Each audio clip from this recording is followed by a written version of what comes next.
So, today I wanted to talk about something that I think needs to be addressed: the chronic illness community.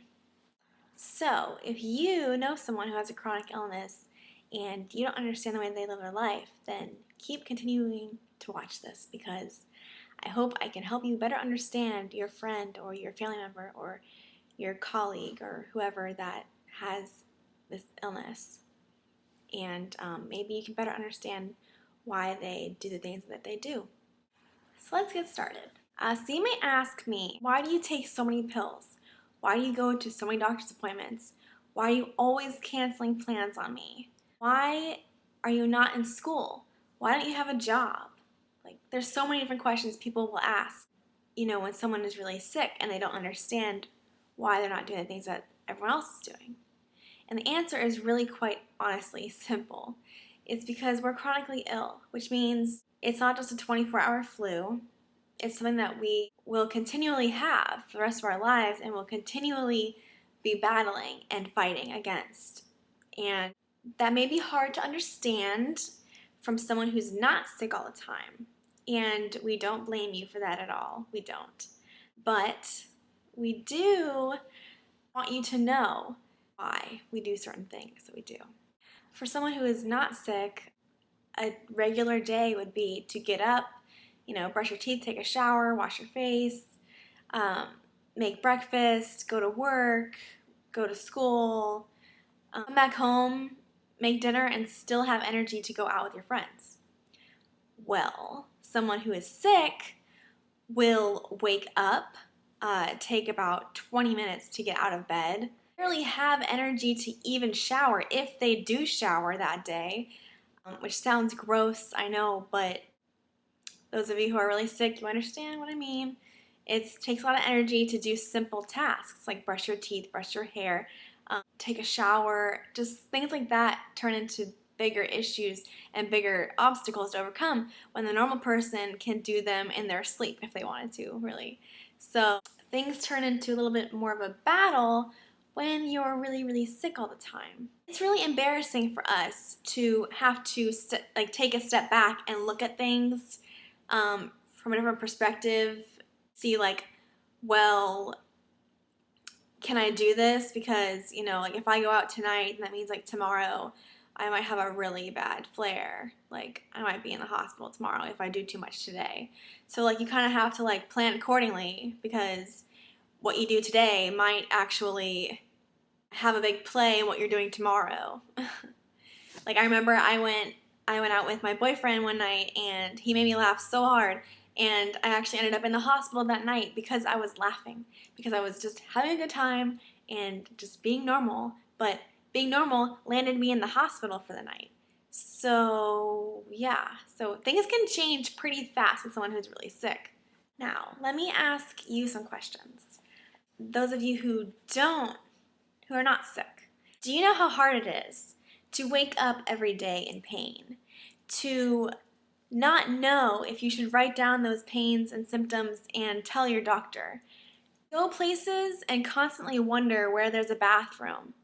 To not have any control over your bowel movements. Do you know how hard it is to want to go to school? To really want to learn, to have a job, to make money and be responsible adult like everyone else is your age, but you physically can't because you're not healthy enough to work a 6-hour shift or a 4-hour shift, or go to school for an hour because you're constantly running in and out of the classroom because you're too sick to be there.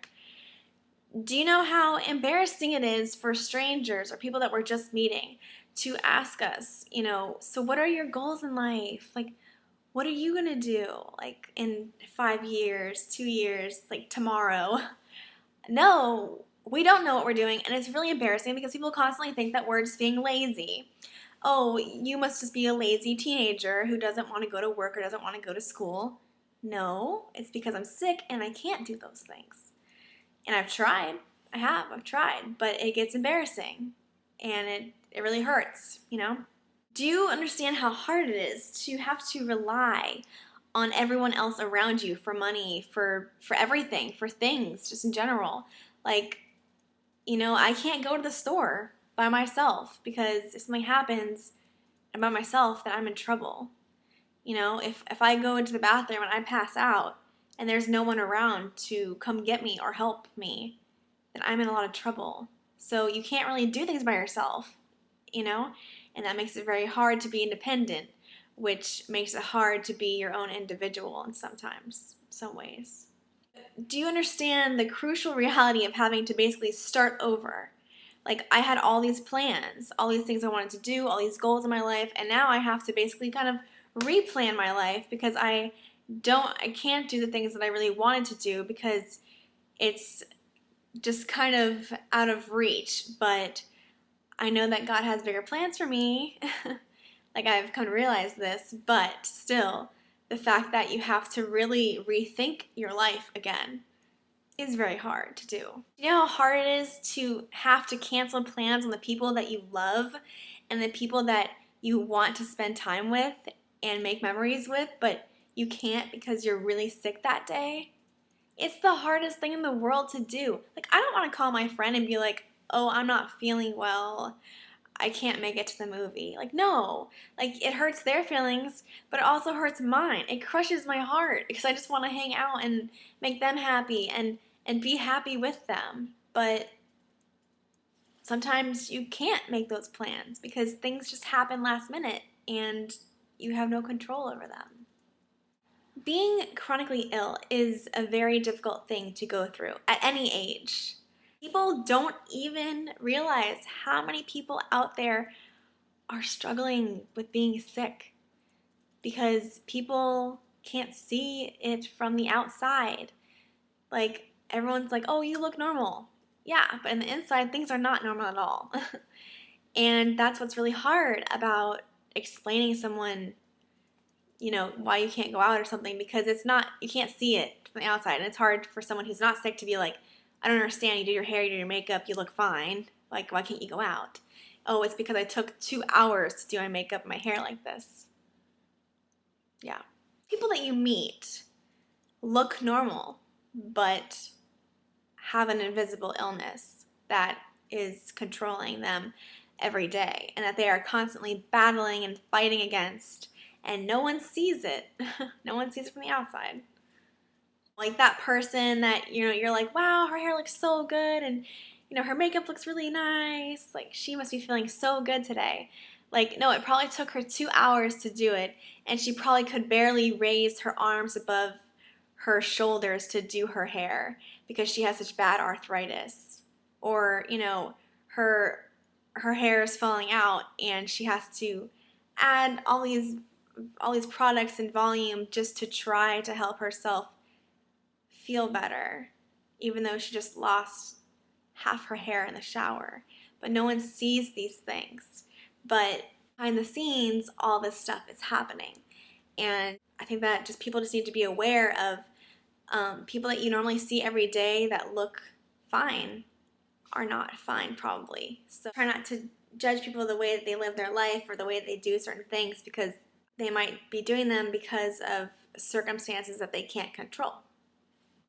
So all I'm saying is basically be careful what you say to people and how you talk to them, because you really have no idea what they're going through. And I hope that I could better help you understand maybe how your friend or family member, or, you know, just someone that you know is living their life. And just remember that the little things to them, like, you know, going to a movie or going for a drive or something, are actually a really big deal. And it might seem boring to you, but to them it's like the world.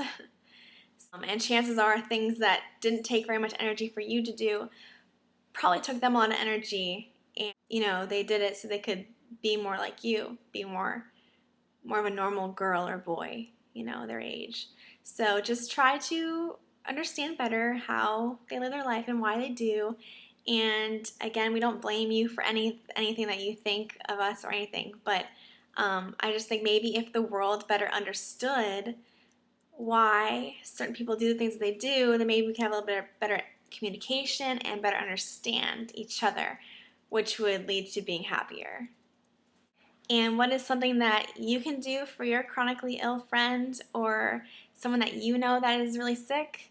Be there for them always, whether it's a hug or bringing them soup or writing them a text message that says, hey, I hope you're doing well. Just be there for them. That's the best thing you can do. We're not expecting you to ever understand anything that we're going through. It's not about that. It's about just being there for each other and supporting each other with everything we're going through. So, like, just knowing that someone is there for you when you're at your lowest point, when you're in the hospital or when you're getting surgery or when you're at home and you can barely move, but your friend comes over and just like watches a movie with you or like colors or something. It's something really silly to you, but it's a big deal to them. So just knowing that someone's there for you when you're really not feeling well is one of the greatest feelings in the world. So be patient with them and just realize that if they do start to feel better, if your chronically ill friend or someone you know does start to get better, it's going to take a long time. And even if they're on medication, the medication can stop working at any time also. So just be patient because they're going to have good days, good months, bad months. You just kind of have to just hang in there and be there for them when they need you and have fun when they are feeling well. And yeah, just be there for each other. That's all we can really do in this world, right?